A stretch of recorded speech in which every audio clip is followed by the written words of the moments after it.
How y'all doing? Uh, it's July 23rd, 2025. I don't know why, but I want to make a video to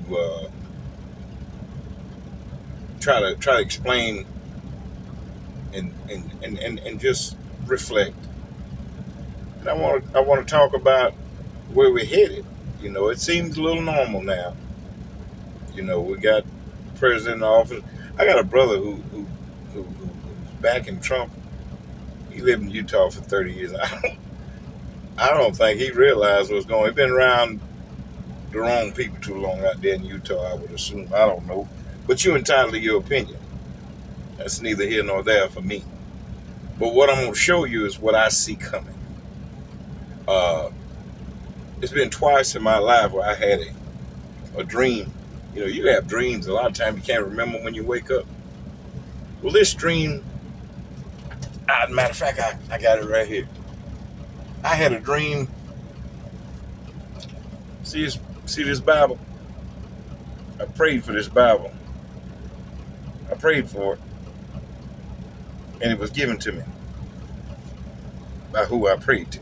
So, anyway, if you look in the front of this Bible, it has the date and the location of where I was. I want you to show that. Now, I want to show you what happened to me. I had a dream. Now, the date is St. Louis, Missouri, February 25th, 2:38 p.m. Eastern Standard Time. That's what I wrote in this Bible on that date. And I wrote an inscription in there. The Bible of Herbert Chance's word was given to me by God. The word is God, and that is all I need. And I have to open that up and read it sometime. But let me show you something. On that day, I had a terrible dream. My father was in a nursing home. I did all I could to let him live with me. And I married a gal. She wouldn't take care of him. And so he'd had a couple of diabetic strokes because she wouldn't feed him. This was my wife. Prior to her, I had a woman living there with him that she took care of him. She fed him and everything. And when I got married, she wanted me to put the girl out and all that kind of stuff. But anyway, me and her, she wouldn't feed my daddy. So he had a couple diabetic strokes. You take that insulin, you don't eat, you go into a coma, sort of a diabetic coma.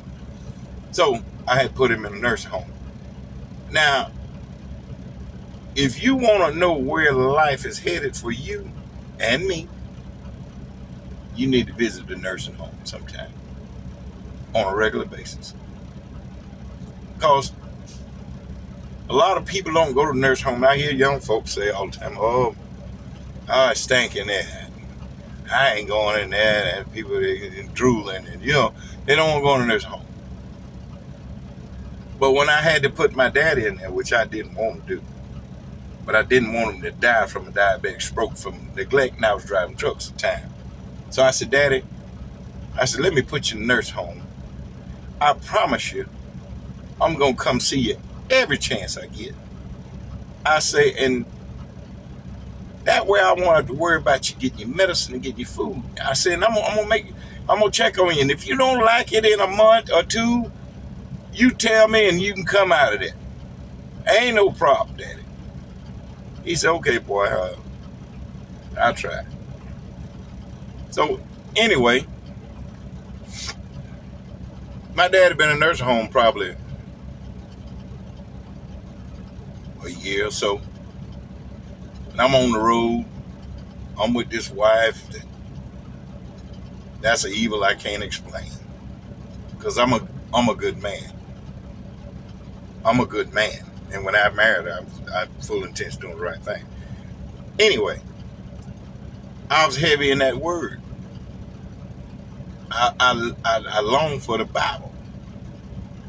And I had this dream in St. Louis, Missouri. I just showed you the date on it. And the dream terrified me. My daddy done died. And I'm mourning as if he gone.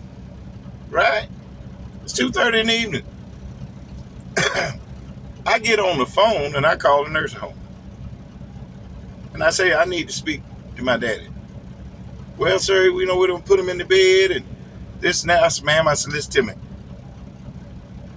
You know, because when I left my dad at the nursing home, let me give you a little story on that. When I left my dad at the nursing home, I looked at the nurse looked at me and said, Miss Chance, you know your father's gonna be fine and visiting hours is over after 6 o'clock. I said, ma'am, let me tell you one thing. Ain't no damn visiting hours for me. If I come in here at midnight, you better open the door. I'll open it for you. Ain't no visiting hours for me. That's my daddy. And if I want to come in here at midnight, I'm coming. So let's get that clear. I might show up in here at 12, 1, 9, 8, 7, 6. Okay? You going to let me in here? She said, yes, sir. I said, all right. Well, that's all I need to get understood. Now, if you can't do that, I'll take it back with me. She said, no, Miss Chance, that's fine. I said, okay, you put it in the note, put it in his file. When his son, Herbert Chance, get here, you let him in. And guess what? I stayed at that nursing home. Literally. Every time I came into town, I may not even go home and take a shower. I go to the nursing home. 9 o'clock at night. Hey, old man. Well, what you doing? I get over. Let me get in the bed with you. It is Friday. Well, where you just coming? You come from Oklahoma, Dad. Oh, all right, let me sleep a couple hours. We gonna go home. And I take my daddy home with me for the weekends. I did that on the regular.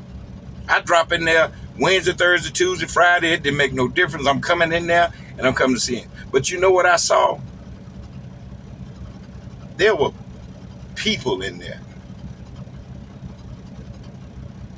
that gave their whole life, gave everything that they could muster in their soul to bring their ungrateful ass children up to an age where they can take care of themselves and give them all they had and work without thanks, without looking for appreciation. And you disregard and discard your mother, your father, your granddaddy, or whomever like they was garbage. That's what I saw. It saddened me. And you know what? When I went in there, I was happy, making everybody laugh. How you doing, old man? I see you trying to look under that gasket. I'm talking the trash to everybody in there. I ain't never had an outgoing personality, but when I walked in there, I wanted them to feel like somebody. I wanted them to feel like they was outside. So when I went in the nursing home, everybody knew me.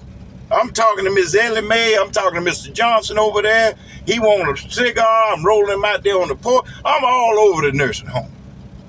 I'm visiting with everybody. Get up out that bed, old man. Great God, you gonna sleep all day? I don't even know these people. But guess what? I come in there so regular. They got to know me, and I didn't even know them. I come in there and I talk to everybody. All the old people, they made it a point to speak to them. Well, my son ain't been here since last Christmas. A lot of them tell me that. I ain't seen them children since New Year last year and all that kind of stuff. And I said, don't worry about it. God got a plan for them. You all right, ain't you? I'm here to see you. So, my first point is to my children and my sons. I got sons. I don't expect nothing from you. Nothing. You got a life to live. My daddy wouldn't do that. Dad, if you're sick, boy, go on to work. I'll be all right. You come back and see me when you get back here. When my daddy died, he told me, go on to work, boy. If I leave, don't worry about it. Me and God done made our peace. You don't need to sit here and cry over me. I'm finna go on and I don't need no help getting that. Come here by myself and I'm gonna go by myself. You going to work. And the doctor told me he was finna die. And I told him, I said, well, Dad, I said, I'd rather stay here with you, you know, and this and that. He said, no, you go home to work now. And he looked at me, and I said, Dad, I really don't want to watch you go. He said, I don't want you to watch me go. You know I'm leaving. I love you. and I left.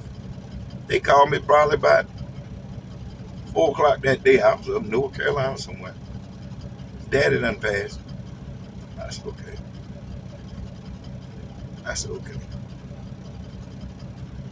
I come on home. I ain't cried. I might have to tell you the story. I'm getting all over the place. The reason I want to tell you about this Bible, that date I wrote in there, that dream I had. I'm all over the place. I'm sorry. Okay, that dream I had. I dreamed my daddy passed. I made the nurse get him to the phone. I called. I said, I'll call you back in 20 minutes. I want to talk to my daddy. She got him to the phone. I called him back. Daddy, you all right? Yeah, boy, I'm all right. Where you at? And this and that. We chopped it up. I said, Daddy, you sure you all right? He said, yeah. Man, I was crying like my daddy done dead.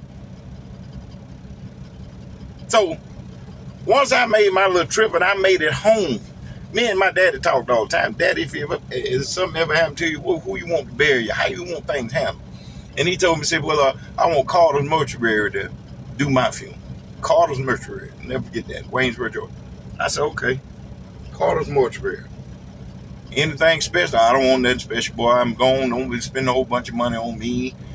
They put me in the ground, throw some dirt in my face, and let me go on. That part of me done with. I said, okay. You spend the least as you got to. I said, all right. My daddy didn't like to owe nobody. He paid his bills. If he had to smoke ducks, he'd save his ducks. He smoked Camel regular. When he smoked it down to the little nub there, he'd take a coffee can, put them cigarette butts in there, and he'd save them up for the days when he couldn't buy cigarettes. He'd take them ducks and roll them together and smoke them, because he gonna pay his bills if he couldn't buy cigarettes, and he loved to smoke. Anyway, I had this dream. Lord had told me up something terrible. I mean, I ain't never had a dream like that. Scared the Lord had had me in a bad way. So anyway, I get back to Georgia, and the very first thing I do, this is on everything I love, the very first thing I do is go to Carter's Mortuary. And I say, hey, how you doing? All right, how can I help you? I said, I'd like to get a price on the funeral. What a funeral costs? He said, well, who dead? I said, ain't nobody dead.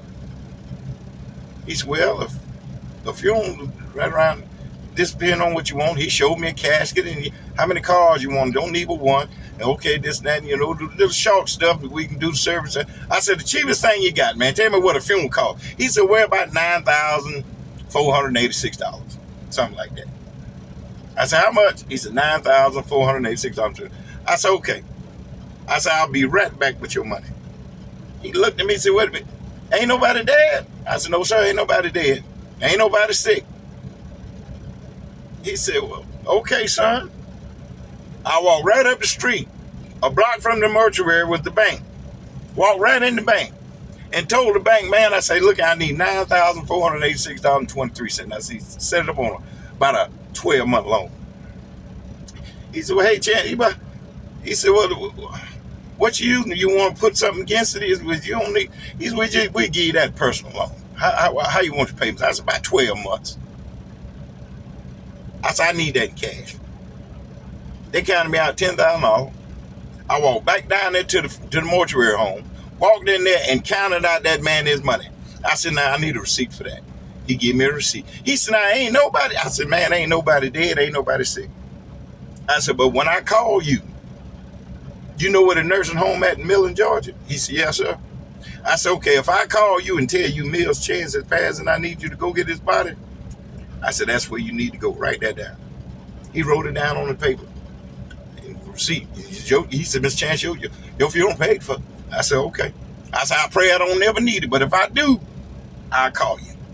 He said, well, I don't want nobody to pass. He said, but I never seen nothing like that before somebody come in and pay for your accident. My daddy died to the minute I wrote that. 1 year later. To the very minute. You hear me? To the very minute. 1 year later, exactly. 12 months, 365 days. He died on the very day I wrote that in the Bible. So, I tell you that to tell you this. I I ain't had but one dream like that. I just had another one about 10 months ago. You hear me? 10 months ago. My sons can bear witness to some of my actions. But anyway, I had a terrible dream that I was at my house. People in uniform of the Caucasian persuasion attacked me. I'm shooting. I'm trying to keep them off me. I'm by myself. My wife in the house hiding. I'm shooting and I'm shooting and I'm shooting and I'm fighting and I'm shooting. They finally got me. I was outnumbered. I can remember them dragging me up my porch. Evidently, I couldn't walk. I was still breathing and conscious, but I couldn't walk. Evidently, shot my legs or back or whatever. I don't know. I just remember there being a woman there and about 5 men sitting on my porch. And 2 of the men drug me up on the porch. One had one shoulder, one had the other shoulder. And they walked me up on the porch and they went through the door of my house. And I could hear my wife being raped in the bedroom.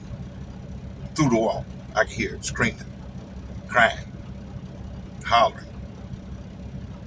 I snatched a pistol out of the waist of somebody on my left that was holding me up. I shot him, the guy in front of me, and tried to shoot the guy to the left of me, and everything went blank. 10 months ago, give or take. Everything went blank, dark. Now, that dream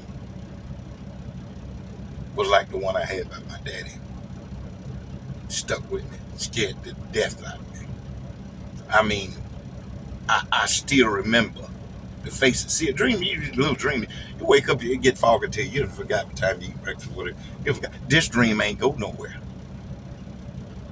And if it's accurate like this Bible was with my daddy's dream, 12 months, we ain't got long. It's gonna be an invasion of some sort, whether it be the ICE, the Klan. I don't know who they was, but I know they killed me or either they knocked me out. I'm thinking they killed me. The next morning when I woke up, I looked at my wife who was laying in bed with me, and I called my son. He's a Marine, love guns and stuff. Called him. I said, hey son, I said, what you doing? He said, I ain't doing that. I said, I need you to come over here. He said, okay there. He come on over. I said, look, I know you be buying all them guns and stuff, and you know all about this military. I was like, I need 2 bulletproof vests. No, I said, I need a bulletproof vest. He said, Dad, them things expensive. I said, yeah. I said, I need one. He said, well, hold on, I can show you. He pulled it up and looked at him, pulled him up, and just make sure it fit. If it fits you, it'll fit me, because he's big fella. My son big. I used to be that big. Anyway, I said, if it fits you, it'll fit me. So order it like you're going to order for yourself. He said, okay, I'd get this one right here, and I'd get that right there, and I'd get this right. He said, with that. And he came up through it, and when he got through adding all the stuff to his dad, this thing, $748. I said, good. That's all right. How much is it? He said, $748. I said, order 2 of them. He said, huh? I said, order me one and you one. He said, Daddy, what's wrong? And I told him about the dream. I told him about the dream. I've been buying bullets and guns, and man, I've been on a different level when it comes to trying to be prepared, because I got no doubt in my mind what's coming. Y'all do. Y'all got your head in the sand, son. I may not live to see the end of it, but I think I know what's coming, and I'm telling you, it is not going to be pretty. We ain't got a good week or 2 left where people going to go to killing one another because they ain't got no food. They already closing hospitals in Georgia and nursing homes in Georgia. What you going to do, drive over an old man out there on the wheelchair? Where you let him die? Some of these folks ain't got no family or whatever. You got women in Section 8 and food stamp, but everybody seems to think this is going to be all right. And I don't know how my brother think things are going to turn out. But let me tell you what I see coming. It's going to start out with the young ruffians killing and taking from those closest to them because they ain't got nowhere to get around nowhere too much. So they're going to rob each other for a little while. You got to kill a couple of them. That's going to be terrible for a few minutes. But this, let me show you something. Them young folks going to figure out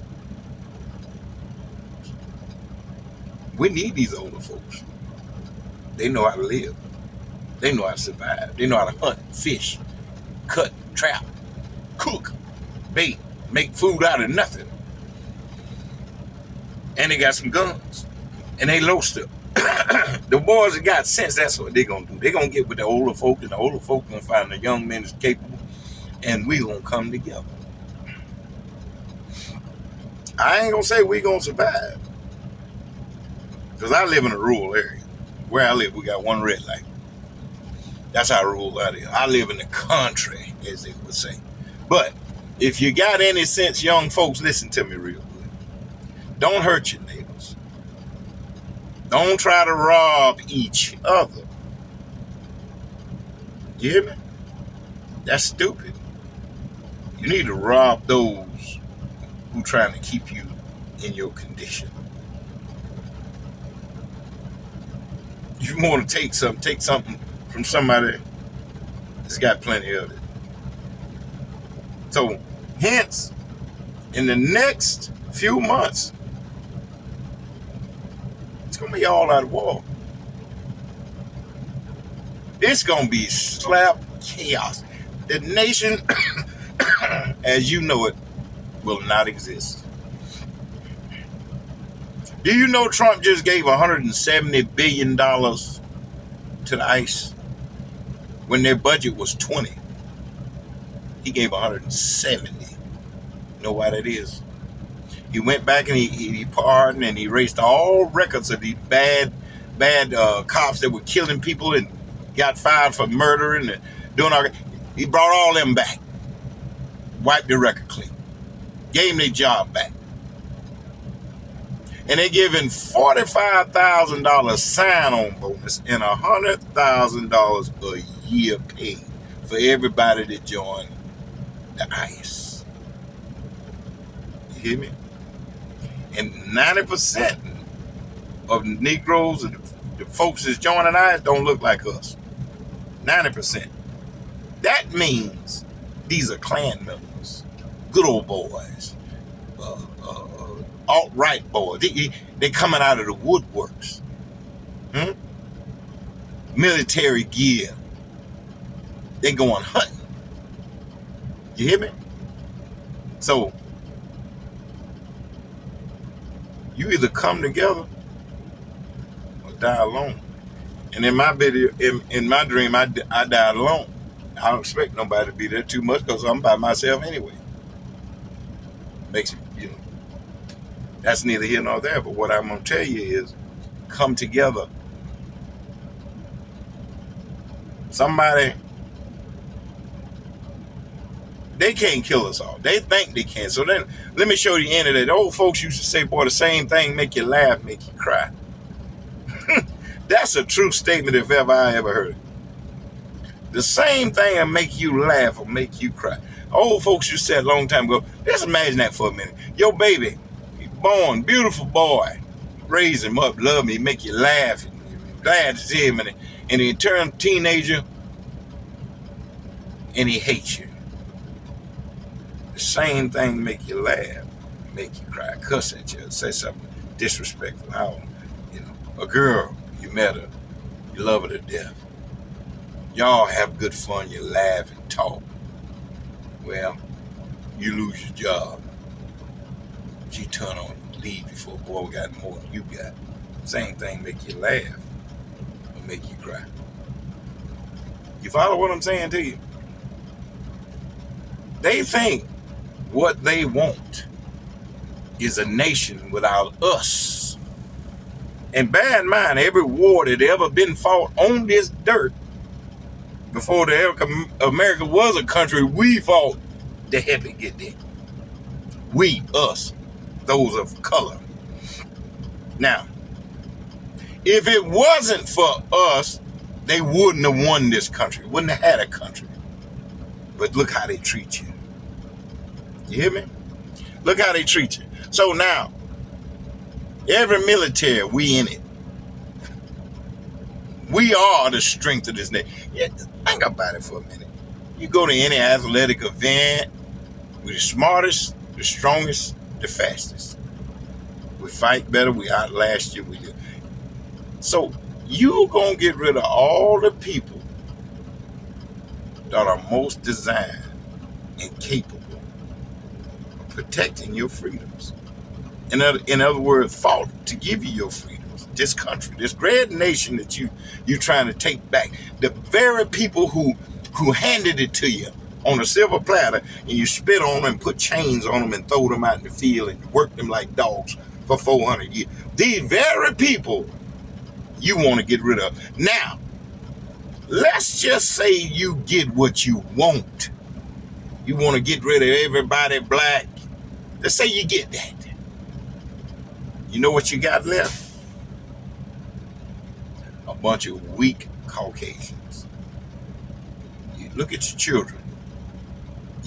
They ain't never suffered. They ain't never had to work a day in their life. They break a nail, they lie to run in the house. See, we've been through struggle. We still built for it. That's why most of your military look like us. We strong. We suffered. And we stronger for it. So when you get rid of all the brown people and you left with little Bobby there to protect you, you ain't got no win without us. That's the bottom line. That's the bottom line. We more of this nation, that we got more blood here than you do. And if you succeed in getting rid of us, it'll be your undoing. Because another nation will come in here and wipe you off the map. That's what I see coming. You ain't got to believe me. No. You sit up in your mansions and in your country clubs, and you drink your margaritas and you talk down on the very people who you standing on. That's how stupid you are. You standing on my shoulders on something I built with my blood and telling me I ain't entitled to it. I don't want you here. The very thing that make you laugh will make you cry. So, in the end, that's one or two things that's gonna happen. So, I'm done with it. I'm ready for it one way or the other.